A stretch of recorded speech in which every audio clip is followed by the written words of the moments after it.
which is a major issue for all apps, for all solutions that focus on patient well-being. I was challenging a lot of things. That was a very painful experience. In MedTech stuff, it's absolutely crucial. If you are thrown out by the customer through the door, come back through the window. We don't have that great access to VC funding as our competitors in the US, and you don't want to provide boring technology to customers.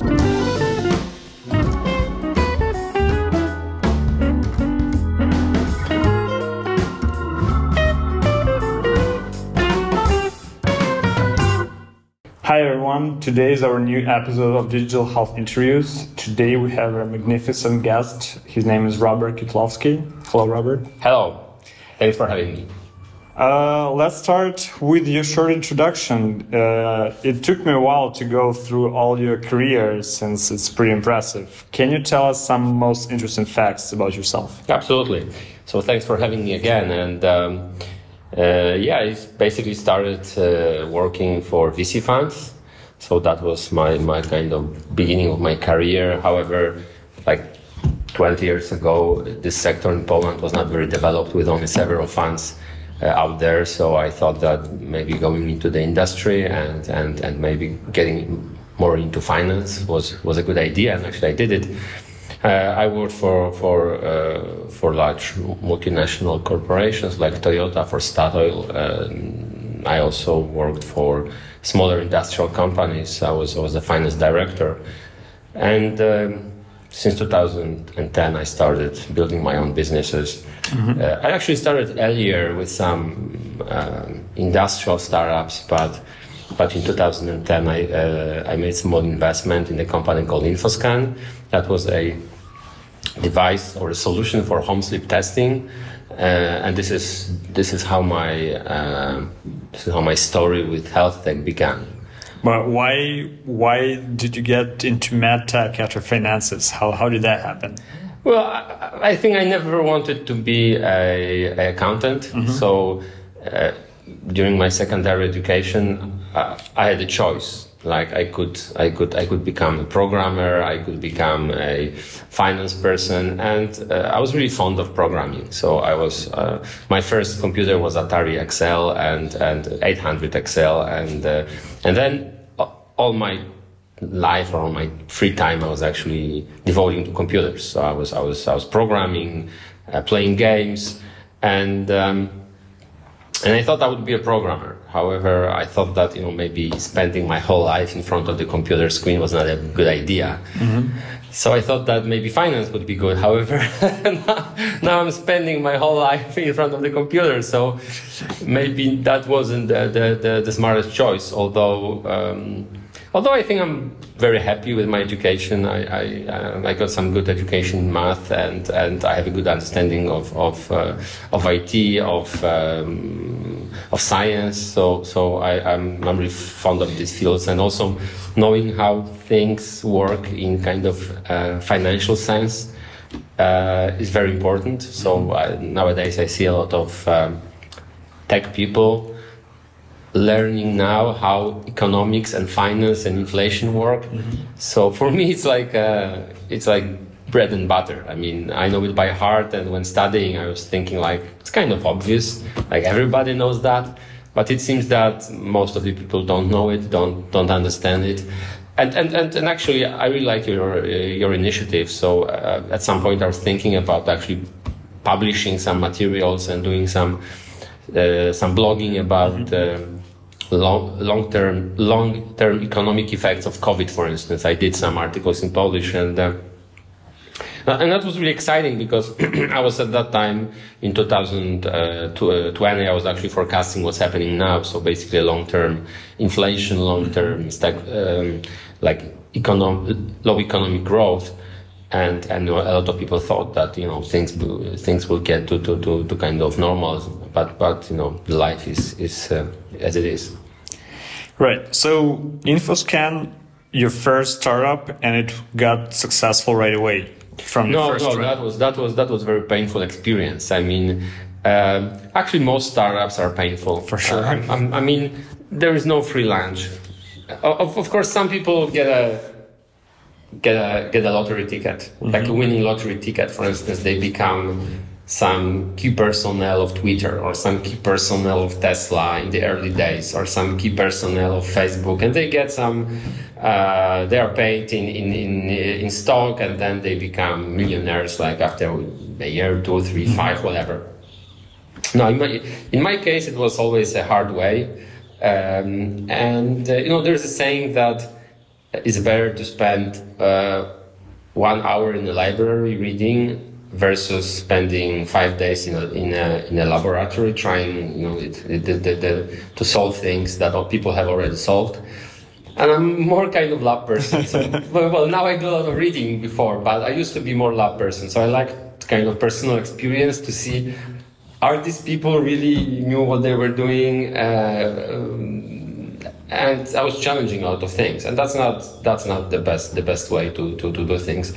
Actually, it takes more time. Oh yeah, absolutely, it takes more time, and you are going through the same mistakes that people did.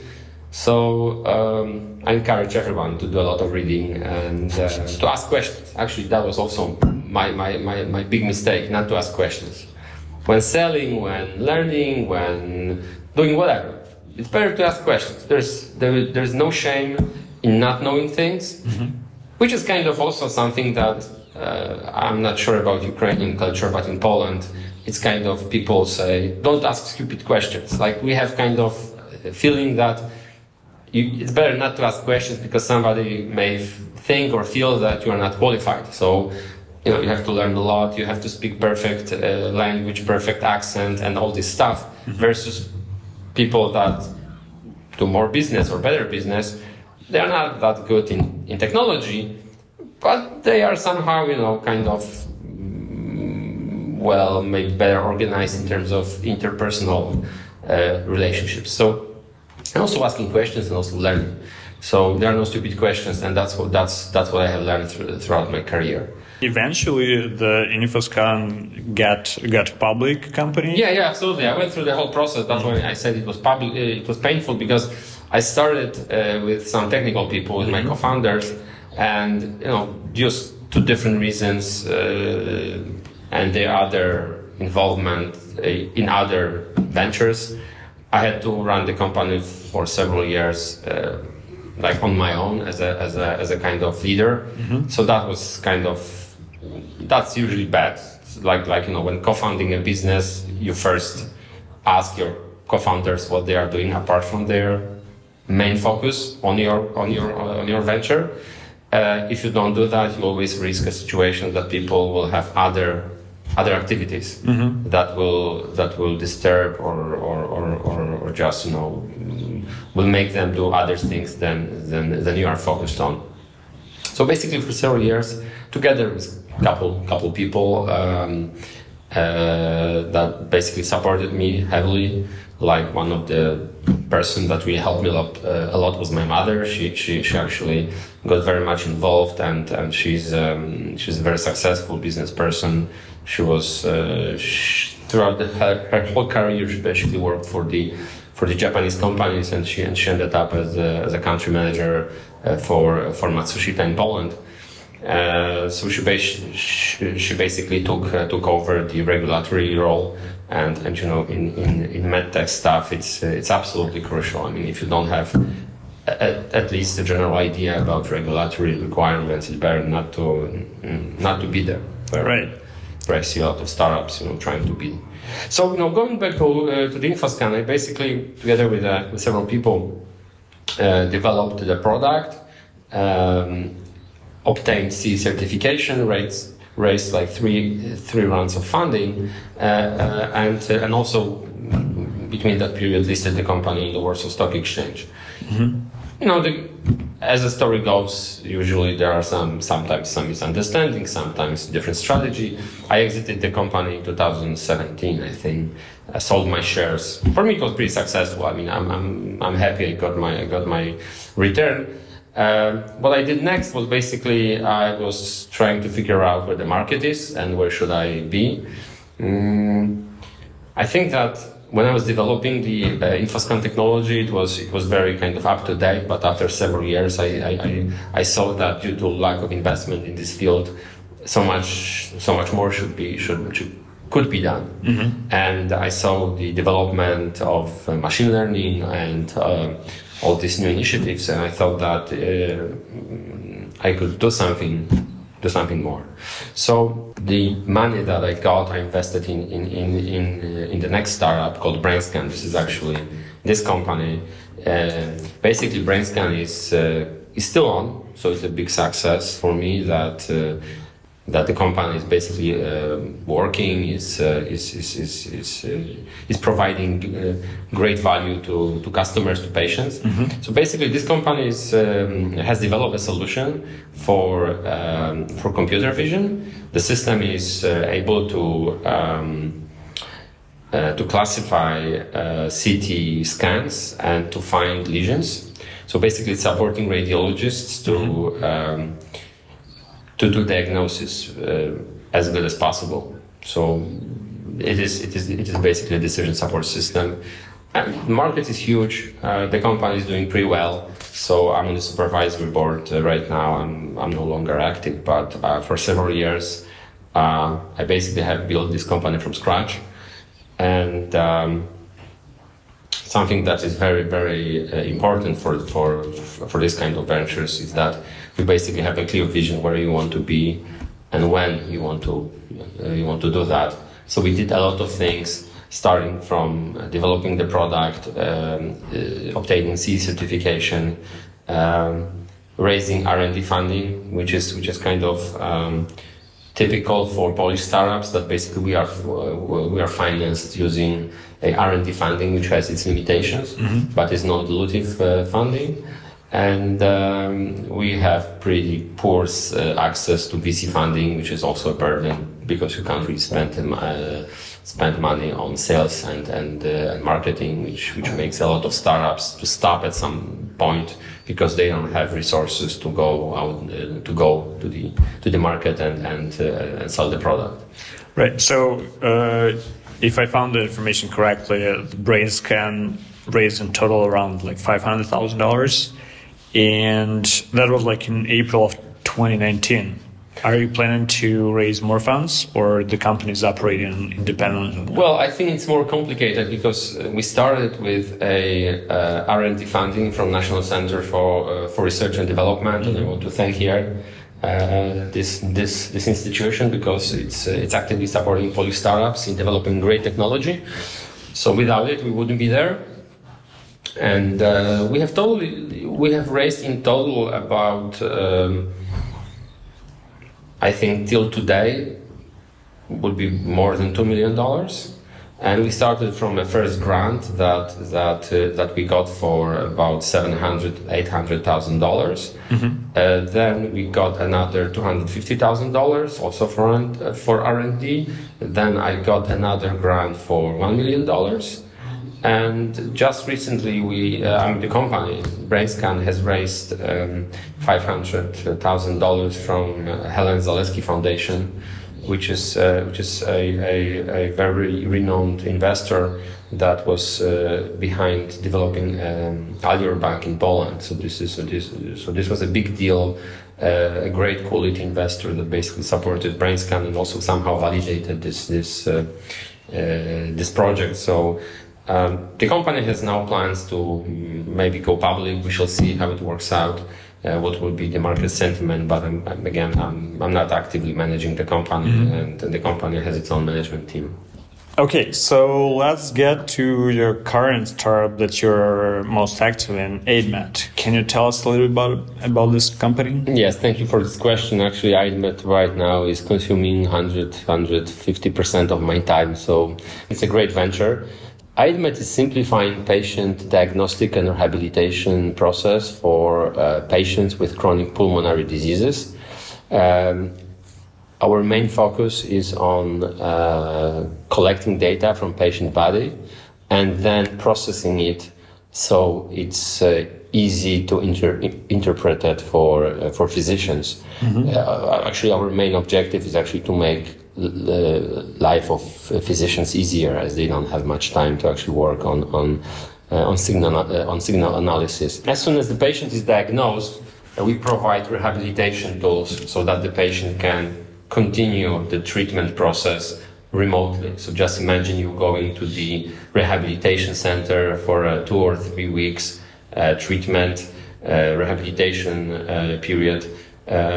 You get certain guidance, you are participating in certain activities, but then you go home and things, are just stopped and you just forget about things. Our solution, our app is designed to keep you invested in your health, to keep you active, to remind you about activities, to give you a personalized experience of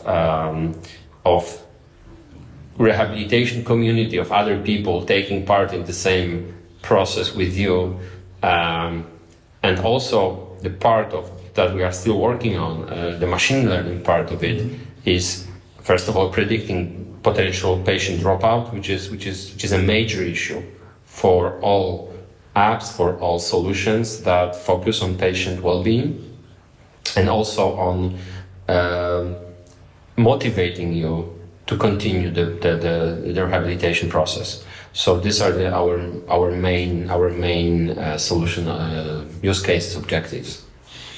So what's the device right now? What can it measure?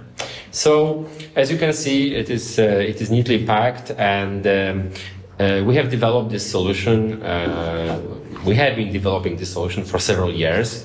This is our own make. This is our own so-called Aidmed One recorder.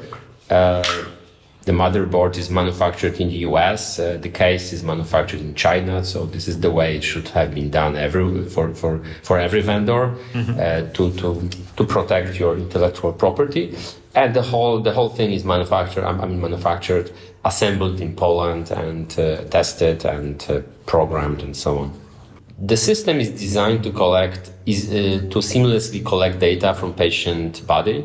So we can collect nasal airflow, typically used for home sleep testing, also for other pulmonary issues. We can collect one lead ECG. We have capability to listen to the patient, so we can detect snoring, we can detect coughing, which we used in case of clinical trial that we performed on 400 patients, on 400 COVID patients, thanks to a Polish agency for clinical trials. And here I want to thank Agency for Clinical Trials for supporting this project.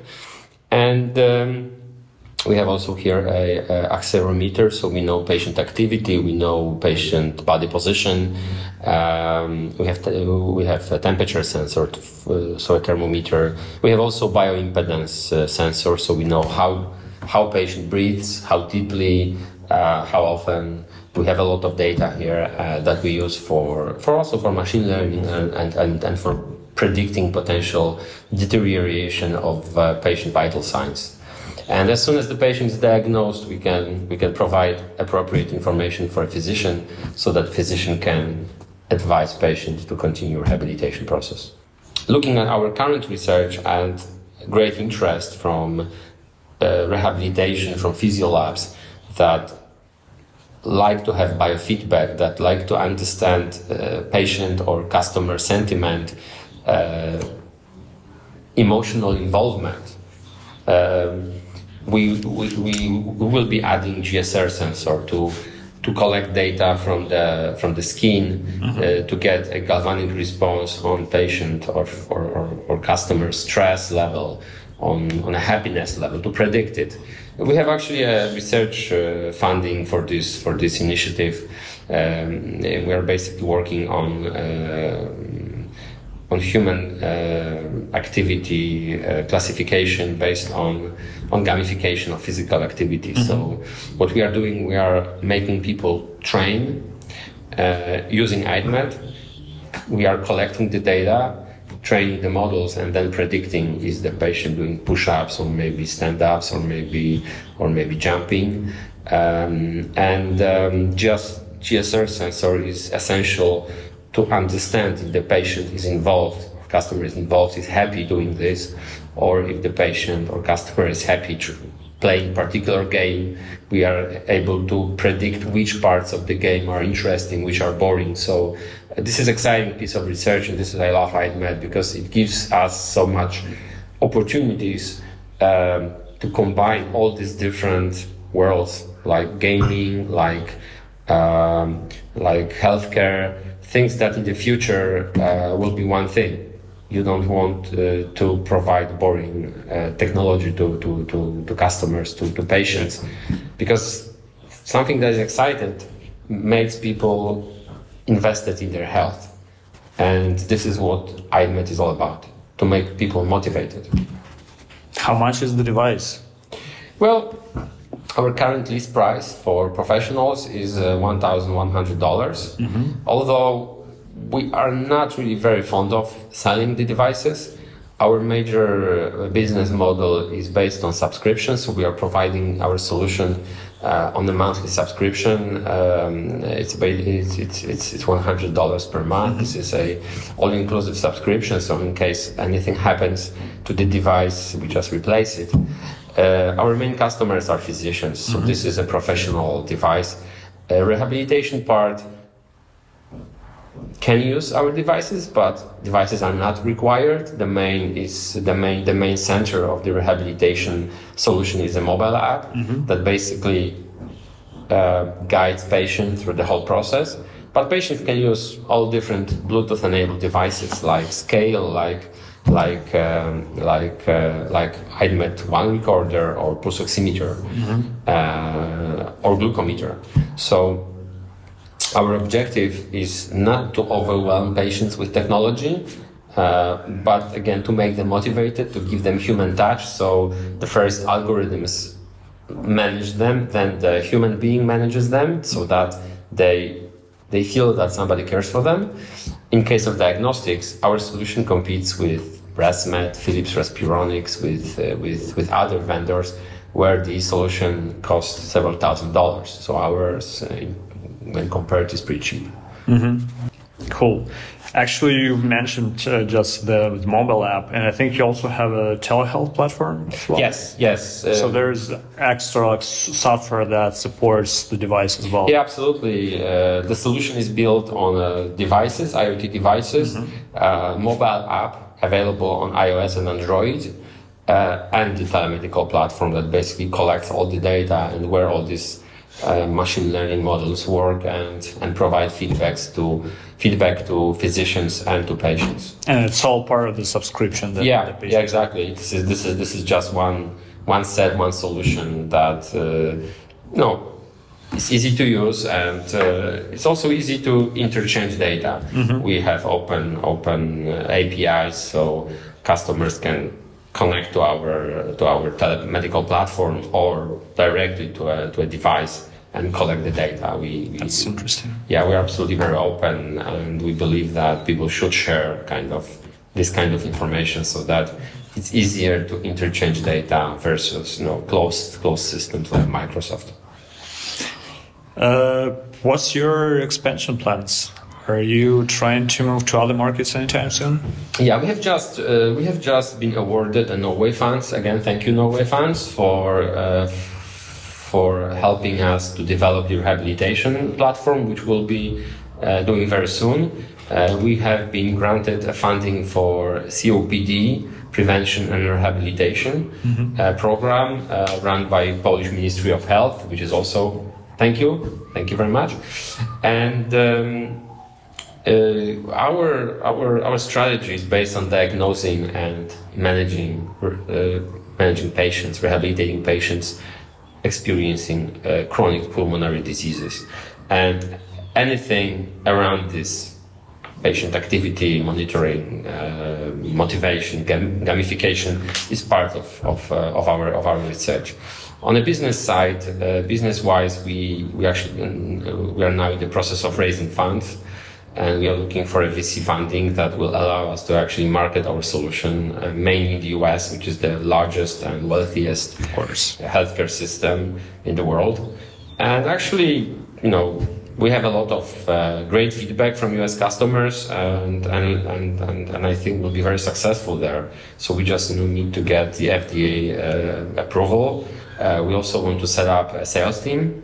So we are looking for like 1 million euros funding at least to basically fund sales activities. Yeah, I mean that's something that is kind of key for every startup. At some point, you need to stop researching or at least limit your research activities and move into the marketing phase. We already have some customers in Europe, and we have some testing in US. But basically, we need to kind of build a team that will be focused on actually purely sales activities. I was going to ask, you mentioned FDA. How much time do you think it might take to get the approval? Well, getting FDA approval depends on your product complexity and on your motivation. I assume that it's possible to get FDA approval for this kind of device within 12 months.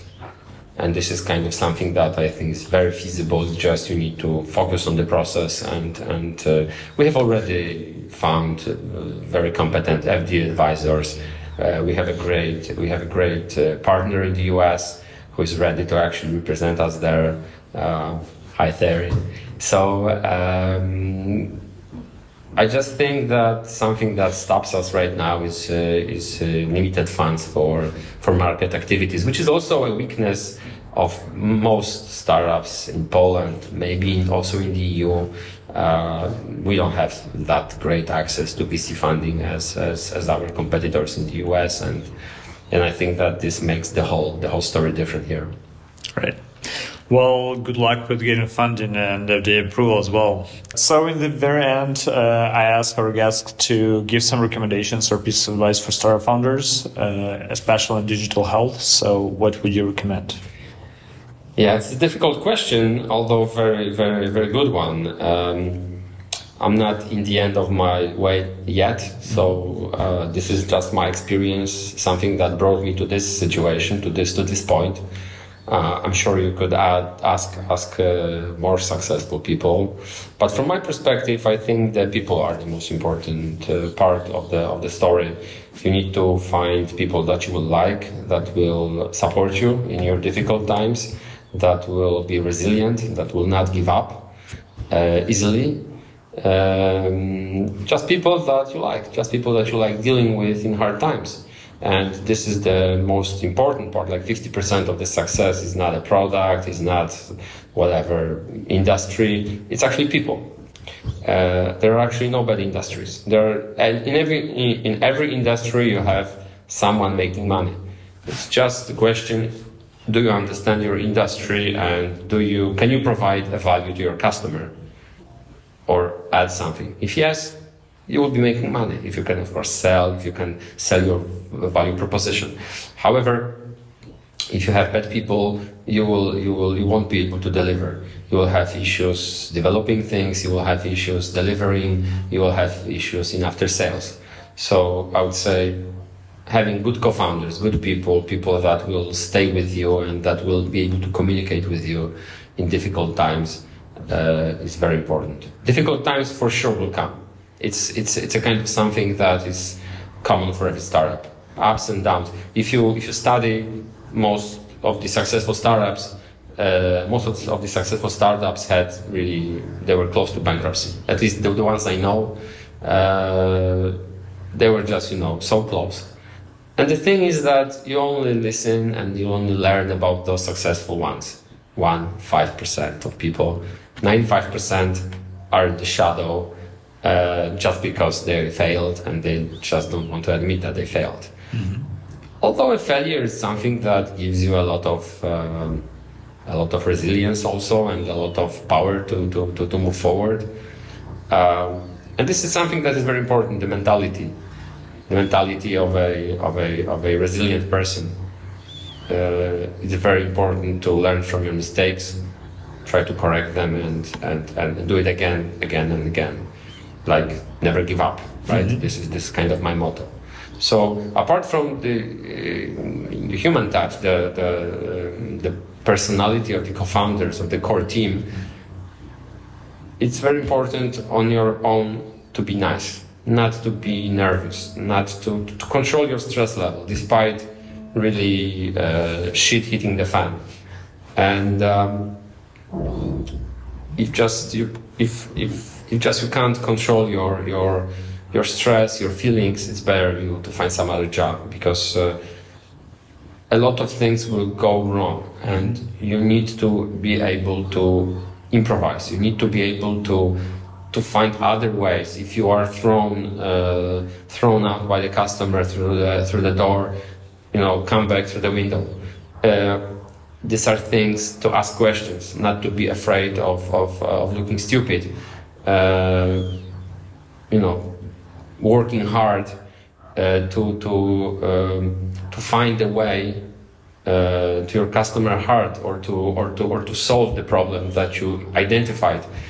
So this improvisation is something that is very important, both during the wartime, like in the Ukraine, or dealing with the European Commission, like in case of Poland, which we are not very successful recently.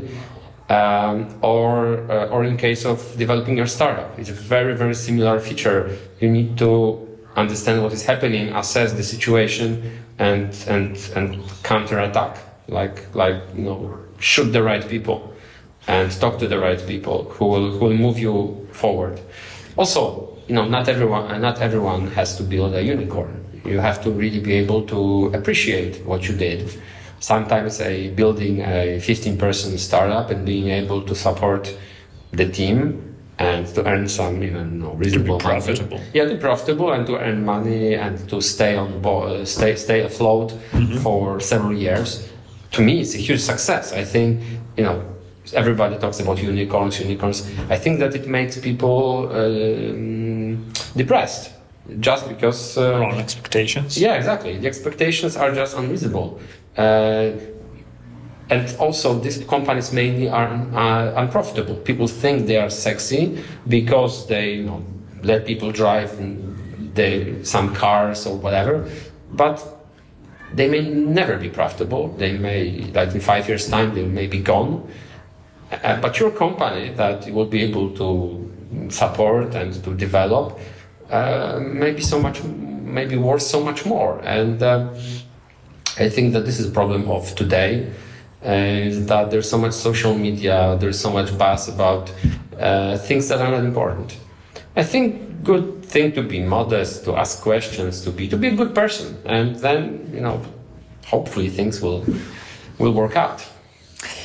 That's a great way to end our interview. So thank you, Robert, for the great conversation, and good luck with all your initiatives. Thank you very much. It was a pleasure meeting you and talking to you.